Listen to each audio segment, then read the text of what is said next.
بعد بقى ما سمعنا خطبة الجمعة، يا رب يجعلها جمعة مباركة علينا وعليكم، حبيت كده اخدكم في جولة بسيطة في شقة حماتي. هي شقة متواضعة وشقة حلوة وواسعة وجميلة، يا رب يديمها عليها. بصوا بقى، دي أوضة كده فيها سرير، لما بنبقى عندها بنام فيها أنا والأولاد. ودي البلكونة واسعة حلوة جميلة جدا. بصوا بقى البلكونات بقى والشارع، هي في الدور التاني. طبعا عاملة ستارة على البلكونة علشان العماير اللي قدامها طبعا كشفها. بصوا بقى الزرع القمر ده جميل جدا. في اللي هو النعناع، وده تقريبا صبار حلو قوي، شكله حلو، حبيت اوريه لكم. اهي الأوضة اللي قلت لكم عليها فيها سريرين.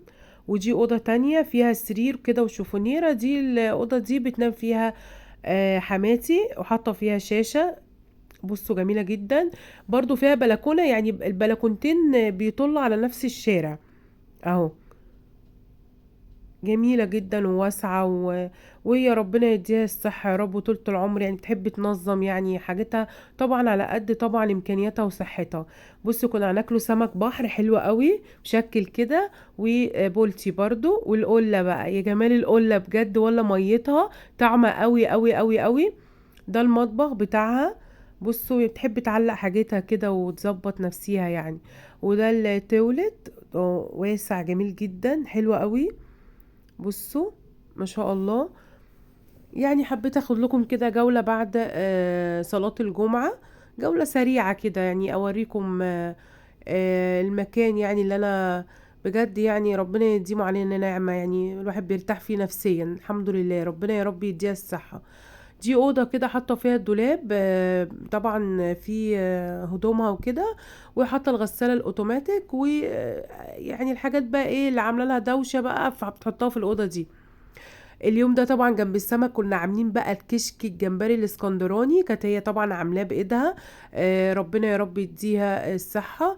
لو حابين تعرفوا الطريقة تدخلوا على القناة عندي، هتلاقوا الطريقة طريقة سهلة جدا وتحفة وطعمه حلو قوي. بس طبعا انا اللي اول مرة كنت عاملاه، المرة دي كانت هي. تاني يوم بقى حبينا نعمله عيش بالصدق واللحمة المفرومة.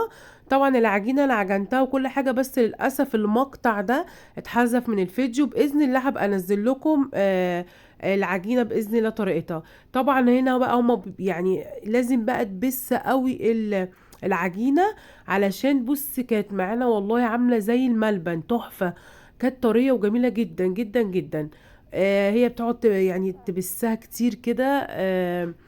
فالعجينة بقى ايه بنسيبوها طبعا ترتاح ساعة، تتخمر ساعة كده. فطلعت الخميرة بسم الله ما شاء الله، كانت يعني مالية الكروانة ونزلت كمان. بصوا دول كانوا اولادي ربنا يبارك في عمرهم، حبوا يساعدوا جدتهم، كانوا فرحانين جدا جدا ويحبوا الدوشه هم دي. ده كان شكله، بصوا شكله كان حلو ولا طعمه بجد اطعم واحلى من بره مليون الف مره. وطبعا مش هنقول مش هيكلفك، لا كل حاجة بتتكلف، بس طبعا حاجة البيت احلى وانضف.